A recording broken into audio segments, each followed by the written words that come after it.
Assalamualaikum warahmatullahi wabarakatuh. Pagi ini Kasana kembali menyajikan kepada Anda embun-embun ilmu yang terpendam dalam luasnya Kasana Islam.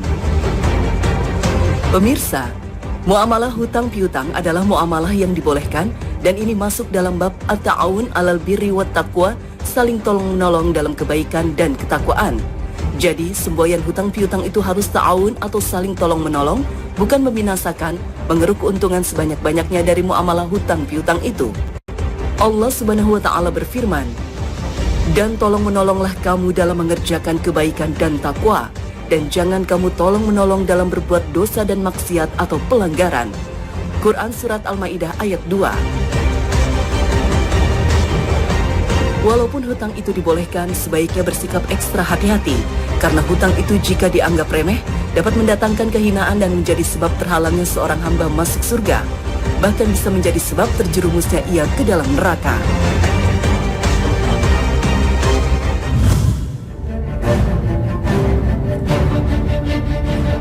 Pemirsa Kasana, menghutangkan harta kepada orang lain merupakan perbuatan terpuji yang dianjurkan syariat dan merupakan salah satu bentuk realisasi dari hadis Nabi SAW. Barang siapa yang melapangkan seorang mukmin dari kesulitan dunia, maka Allah Subhanahu wa Ta'ala akan melapangkan untuknya kesulitan di akhirat kelak. Oleh karena itu, para ulama membandingkannya dengan sedekah, mana yang lebih utama. Nabi SAW bersabda, "Setiap muslim yang memberikan pinjaman kepada sesamanya 2 kali, maka dia itu seperti orang yang bersedekah 1 kali." Sekalipun kedua hal ini dianjurkan oleh syariat, akan tetapi dalam sudut kebutuhan, orang yang berhutang selalu berada pada posisi terjepit dan terdesak yang membuatnya terpaksa berhutang. Maka memberi hutang lebih utama dari sedekah, karena seseorang yang diberikan pinjaman hutang, orang itu pasti sedang sangat membutuhkan. Sementara bersedekah, belum tentu yang menerimanya pada saat itu sangat membutuhkan. Jika orang yang berhutang dalam kesulitan, hendaknya pemberi hutang memberikan penangguhan setelah jatuh tempo. Allah berfirman, "Dan jika orang yang berhutang itu dalam kesukaran, maka berilah tangguh sampai dia berkelapangan, dan menyedekahkan sebagian atau semua hutang itu lebih baik bagimu jika kamu mengetahui." Quran Surat Al-Baqarah 280. Inilah kemuliaan yang diraih seorang pemberi hutang, karena jika ia sudi meringankan beban orang lain dengan cara demikian, maka ia akan mendapatkan naungan Allah Subhanahu wa Ta'ala kelak di hari kebangkitan. Saat tak ada tempat perlindungan dimanapun, Allah akan memberikan perlindungan pada dirinya. Rasulullah bersabda, "Barang siapa yang ingin dinaungi Allah dengan naungannya pada hari kiamat, maka hendaklah ia menangguhkan waktu pelunasan hutang bagi orang yang sedang kesulitan, atau hendaklah ia menggugurkan hutangnya." Hadis riwayat Ibnu Majah. Sahabat Huzaifah pernah mendengar Rasulullah bersabda, "Ada seorang laki-laki yang hidup di zaman sebelum kalian, lalu datanglah seorang malaikat maut yang akan mencabut rohnya. Dikatakan kepadanya oleh malaikat maut, 'Apakah engkau telah berbuat kebaikan?' Laki-laki itu menjawab, 'Aku tidak mengetahuinya.' Malaikat maut berkata, 'Telitilah kembali apakah engkau telah berbuat kebaikan.'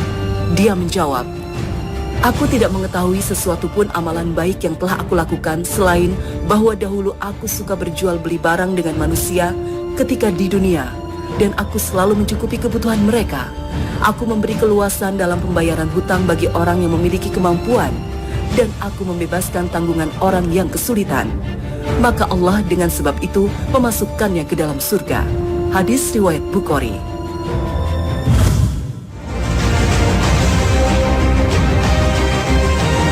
Pemirsa, bagaimana Islam mengatur hutang piutang yang membawa pelakunya ke surga dan menghindarkan dari api neraka? Semua itu bisa terjadi jika memperhatikan adab-adabnya. Pertama, hutang piutang harus ditulis dan dipersaksikan. Allah Subhanahu wa Ta'ala berfirman, "Hai orang-orang yang beriman, apabila kamu bermuamalah tidak secara tunai untuk waktu yang ditentukan, hendaklah kamu menuliskannya. Dan hendaklah seorang penulis di antara kamu menuliskannya dengan benar. Dan janganlah penulis enggan menuliskannya sebagaimana Allah telah mengajarkannya. Maka hendaklah ia menulis, dan hendaklah orang yang berhutang itu mengimlakkan apa yang ditulis itu, dan hendaklah ia bertakwa kepada Allah Rabb-nya, dan janganlah ia mengurangi sedikit pun daripada hutangnya. Jika yang berhutang itu orang yang lemah akalnya atau lemah keadaannya, atau dia sendiri tidak mampu mengimlakkan, maka hendaklah walinya mengimlakkan dengan jujur, dan persaksikanlah dengan 2 orang saksi dari orang-orang lelaki di antaramu. Quran Surat Al-Baqarah ayat 282. Dari ayat ini dapatlah difahami bahwa transaksi hutang piutang hendaknya dicatat, ditulis, dan ada saksi yang menyaksikan akad hutang piutang tersebut. Ini dimaksudkan untuk menjaga bukti transaksi hutang piutang tersebut guna keperluan sewaktu-waktu di kemudian hari. Kedua, pemberi hutang atau pinjaman tidak boleh mengambil keuntungan atau manfaat dari orang yang berhutang. Ada hukum Islam yang berbunyi, setiap hutang yang membawa keuntungan maka hukumnya riba. Hal ini terjadi jika salah satunya mensyaratkan atau menjanjikan penambahan. Dengan kata lain, bahwa pinjaman yang berbunga atau mendatangkan manfaat apapun adalah haram berdasarkan Al-Quran, As-Sunnah, dan ijma para ulama. Keharaman itu meliputi segala macam bunga atau manfaat yang dijadikan syarat oleh orang yang memberikan pinjaman kepada si peminjam. Karena tujuan dari pemberi pinjaman adalah mengasihi si peminjam dan menolongnya. Tujuannya bukan mencari kompensasi atau keuntungan. Ketiga, kebaikan sepantasnya dibalas dengan kebaikan. Nabi Shallallahu Alaihi Wasallam bersabda, sebaik-baik kalian adalah orang yang paling baik dalam pengembalian hutang. Hadis riwayat Bukhari. Dari Jabir bin Abdullah radhiyallahu anhu, ia berkata, aku mendatangi Nabi Shallallahu Alaihi Wasallam di masjid, sedangkan beliau mempunyai hutang kepadaku, lalu beliau membayarnya dan menambahkannya. Hadis riwayat Bukhari. Keempat, berhutang dengan niat baik dan akan melunasinya. Jika seseorang berhutang dengan tujuan buruk, maka dia telah berbuat zalim dan dosa. Misalnya, berhutang untuk menutupi hutang yang tidak terbayar, hutang untuk sekadar bersenang-senang, berhutang dengan niat meminta. Karena biasanya jika meminta tidak diberi, maka digunakan istilah hutang agar mau memberi, atau berhutang dengan niat tidak akan melunasinya. Nabi Shallallahu Alaihi Wasallam bersabda, barang siapa yang berhutang dengan tujuan untuk mengembalikannya, maka Allah Ta'ala akan tunaikan untuknya. Dan barang siapa berhutang dengan niat untuk tidak melunasinya, maka Allah Ta'ala akan membinasakannya. Hadis riwayat Bukhari. Maka orang yang berhutang dengan niat dan tekad untuk menunaikannya, Allah pun memudahkan baginya untuk melunasinya. Sebaliknya, ketika seseorang bertekad pada dirinya bahwa hutang yang dia peroleh dari seseorang tidak disertai dengan niat yang baik, maka Allah Ta'ala membinasakan hidupnya dengan hutang tersebut. Allah melelahkan badannya dalam mencari, tetapi tidak kunjung dapat. Dan dia letihkan jiwanya karena memikirkan hutang tersebut. Kalau hal itu terjadi di dunia yang fana, bagaimana dengan akhirat yang kekal dan abadi? Jika terjadi keterlambatan karena kesulitan keuangan, hendaklah orang yang berhutang memberitahukan kepada orang yang memberikan pinjaman. Karena hal ini termasuk bagian dari menunaikan hak yang menghutangkan. Janganlah berdiam diri atau lari dari si pemberi pinjaman, karena akan memperparah keadaan dan merubah hutang yang awalnya sebagai wujud kasih sayang berubah menjadi permusuhan dan perpecahan. Menggunakan uang pinjaman dengan sebaik mungkin, menyadari bahwa pinjaman merupakan amanah yang harus dia kembalikan. Rasulullah Shallallahu Alaihi Wasallam bersabda, tangan bertanggung jawab atas semua yang diambilnya hingga dia menunaikannya. Hadis riwayat Abu Daud Tirmizi. Orang yang berhutang hendaknya berusaha melunasi hutangnya sesegera mungkin ketika ia telah memiliki kemampuan untuk mengembalikan hutangnya itu. Sebab orang yang menunda-nunda pelunasan hutang padahal ia telah mampu, maka ia tergolong orang yang berbuat zalim. Sebagaimana sabda Nabi, menunda pembayaran bagi orang yang mampu merupakan suatu kezaliman. Hadis riwayat Bukhari, Abu Daud, dan Ibnu Majah.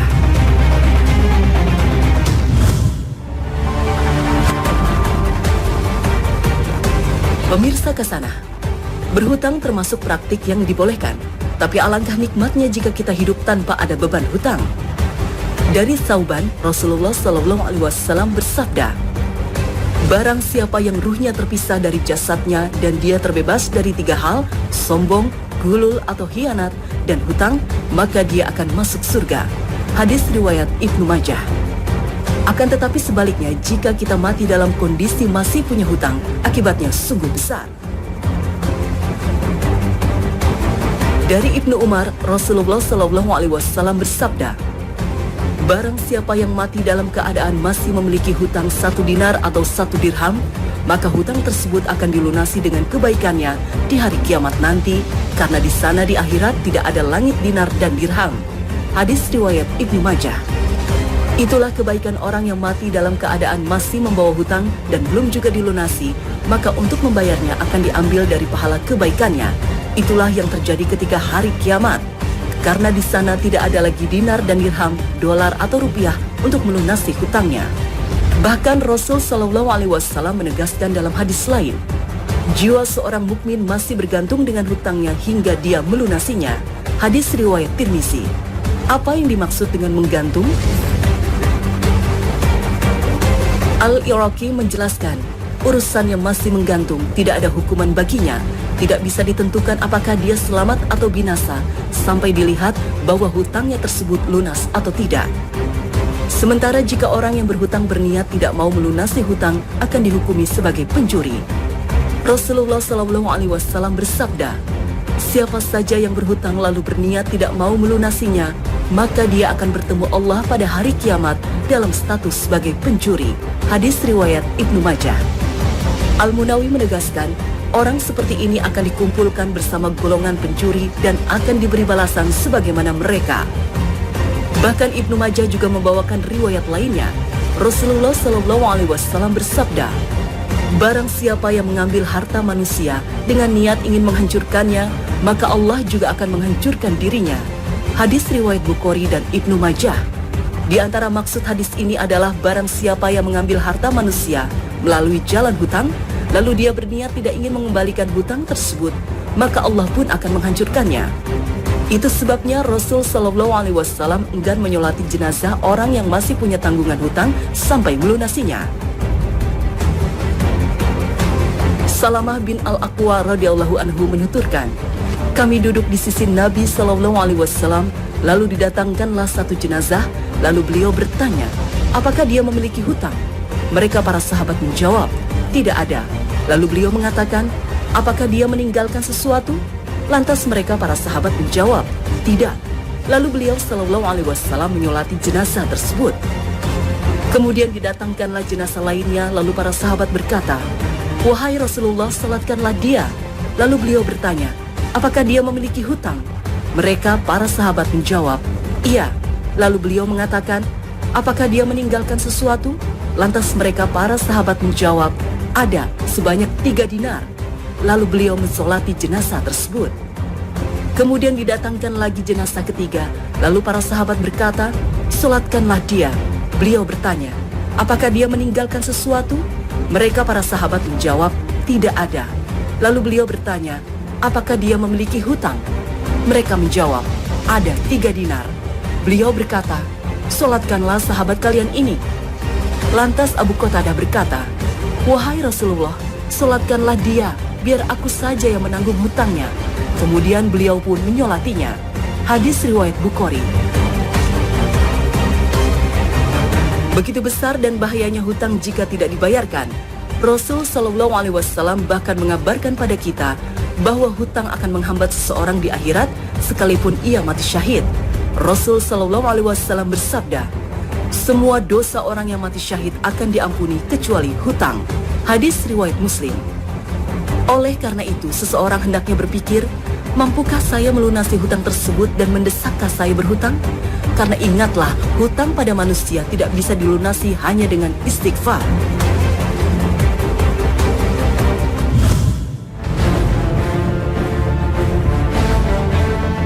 Pemirsa, Rasulullah Shallallahu Alaihi Wasallam mengajarkan umatnya agar berdoa kepada Allah ketika menghadapi persoalan hidup, termasuk ketika seseorang menghadapi masalah hutang.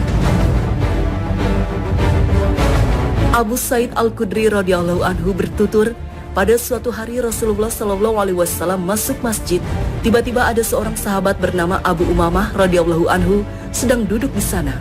Beliau bertanya, wahai Abu Umamah, kenapa aku melihat kau sedang duduk di luar waktu sholat? Ia menjawab, aku bingung memikirkan hutangku, wahai Rasulullah. Beliau bertanya, maukah aku ajarkan kepadamu sebuah doa yang apabila kau baca, maka Allah Ta'ala akan menghilangkan kebingungan dan melunasi hutangmu? Ia menjawab, tentu wahai Rasulullah. Beliau bersabda, jika kau berada di waktu pagi maupun sore hari, bacalah doa.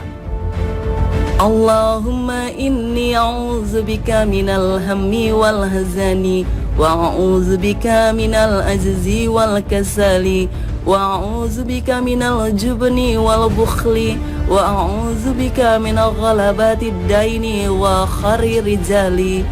Ya Allah, sesungguhnya aku berlindung kepada Engkau dari bingung dan sedih. Aku berlindung kepada Engkau dari lemah dan malas. Aku berlindung kepada Engkau dari pengecut dan kikir. Dan aku berlindung kepada Engkau dari tekanan hutang dan kesewenang-wenangan manusia. Abu Umamah berkata, setelah membaca doa tersebut, Allah Ta'ala berkenan menghilangkan kebingungan dan membayarkan lunas hutangku. Hadis riwayat Abu Daud. Lalu mengapa Rasulullah SAW mengajarkan umatnya agar meminta perlindungan dari Allah dosa dan banyak hutang? Apakah hutang terkait dengan dosa? Nah pemirsa, jangan kemana-mana. Kasanah akan kembali sesaat lagi.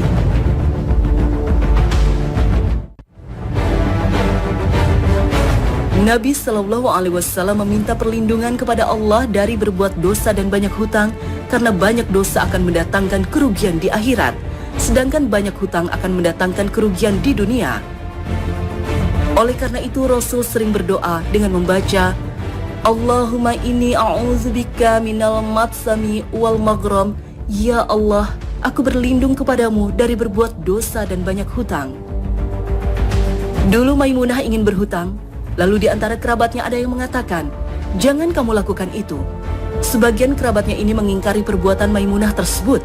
Lalu Maimunah mengatakan, iya, sesungguhnya aku mendengar Nabi dan kekasihku SAW bersabda, jika seorang muslim memiliki hutang dan Allah mengetahui bahwa dia berniat ingin melunasi hutang tersebut, maka Allah akan memudahkan baginya untuk melunasi hutang tersebut di dunia. Hadis riwayat Ibnu Majah. Hadis ini ada pelajaran yang sangat berharga. Boleh saja kita berhutang, namun harus berniat untuk mengembalikannya. Abdullah bin Zafar menuturkan, Rasulullah SAW bersabda, Allah akan bersama memberi pertolongan pada orang yang berhutang yang ingin melunasi hutangnya sampai dia melunasi hutang tersebut selama hutang tersebut bukanlah sesuatu yang dilarang oleh Allah. Hadis riwayat Ibnu Majah. Sebaik-baik orang adalah yang paling baik dalam membayar hutang. Ketika dia mampu, dia langsung melunasinya atau melunasi sebagiannya jika dia tidak mampu melunasi seluruhnya. Sikap seperti inilah yang akan menimbulkan hubungan baik antara orang yang berhutang dan yang memberi hutangan. Rasulullah SAW bersabda, sesungguhnya yang paling di antara kalian adalah yang paling baik dalam membayar hutang. Hadis riwayat Bukhari.